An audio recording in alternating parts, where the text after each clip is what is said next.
ਪੰਜਾਬ ਦੇ ਫੂਡ ਅਤੇ civil supply ਮੰਤਰੀ ਭਾਰਤ ਭੂਸ਼ਣ ਆਸ਼ੂ ਨੇ ਦੱਸਿਆ ਕਿ ਸੂਬੇ ਦੀਆਂ ਮੰਡੀਆਂ ਅੰਦਰ ਕਣਕ ਦੀ ਖਰੀਦ ਵਧੀਆ ਤਰੀਕੇ ਨਾਲ ਚੱਲ ਰਹੀ ਹੈ ਅਤੇ ਅੱਜ ਤੱਕ ਕਿਸਾਨਾਂ ਨੂੰ 26 ਕਰੋੜ ਰੁਪਏ ਤੱਕ ਦੀ ਅਦਾਇਗੀ ਸਿੱਧੇ ਖਾਤਿਆਂ 'ਚ ਕੀਤੀ ਜਾ ਚੁੱਕੀ ਹੈ। ਹਾਲਾਂਕਿ ਸ਼ੁਰੂਆਤ ਵਿੱਚ ਇਸ ਨਵੇਂ ਸਿਸਟਮ ਨੂੰ ਲੈ ਕੇ ਕਾਫੀ ਪਰੇਸ਼ਾਨੀ ਦਾ ਸਾਹਮਣਾ करना ਪਿਆ ਸੀ।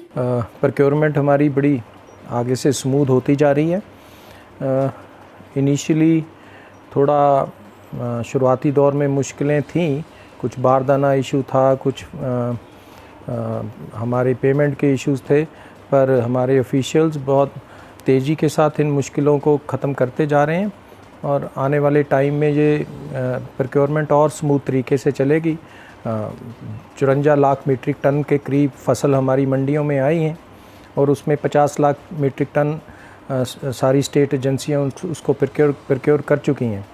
उसकी लिफ्टिंग का भी आगे से तेज़ी लाई जा रही है। 20 लाख मीट्रिक टन के करीब उसमें लिफ्टिंग कर चुके हैं हम और आने वाले दिनों में इसको भी बढ़ाया जाएगा।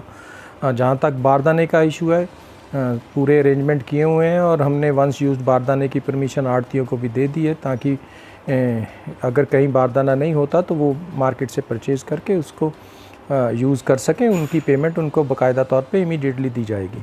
ऐसे ही हमारी पेमेंट के इशू पे, क्योंकि नया सिस्टम हमने इंट्रोड्यूस किया था सेंट्रल गवर्नमेंट की डिमांड के ऊपर, उनके इंस्ट्रक्शंस के ऊपर, इनिशियली उसमें भी जो मुश्किलें थी, आड़तियों को, उनके अकाउंटेंट्स को जो समझाना था, हमारे ट्रेनर्स ने जाके समझाया है।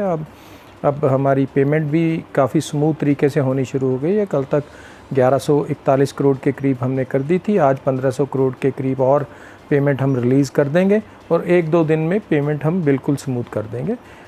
ऐसा प्रोक्योरमेंट अभी चल रहा है। प्रोक्योरमेंट हमारी बड़ी आगे से स्मूथ होती जा रही है। इनिशियली थोड़ा शुरुआती दौर में मुश्किलें थीं, कुछ बारदाना इशू था, कुछ हमारे पेमेंट के इश्यूज़ थे, पर हमारे ऑफिशियल्स बहुत तेज़ी के साथ इन मुश्किलों को ख़त्म करते जा रहे हैं और आने वाले टाइम में ये प्रोक्योरमेंट और स्मूथ तरीके से चलेगी। 54 लाख मीट्रिक टन के करीब फसल हमारी मंडियों में आई हैं और उसमें 50 लाख मीट्रिक टन सारी स्टेट एजेंसियाँ उसको प्रोक्योर कर चुकी हैं। उसकी लिफ्टिंग का भी आगे से तेज़ी लाई जा रही है। 20 लाख मीट्रिक टन के करीब उसमें लिफ्टिंग कर चुके हैं हम और आने वाले दिनों में इसको भी बढ़ाया जाएगा। जहाँ तक बारदाने का इशू है, पूरे अरेंजमेंट किए हुए हैं और हमने वंस यूज़ बारदाने की परमिशन आड़तियों को भी दे दी है, ताकि अगर कहीं बारदाना नहीं होता तो वो मार्केट से परचेज़ करके उसको यूज़ कर सकें। उनकी पेमेंट उनको बाकायदा तौर पे इमीडिएटली दी जाएगी। Desk report, Janhitaishi news.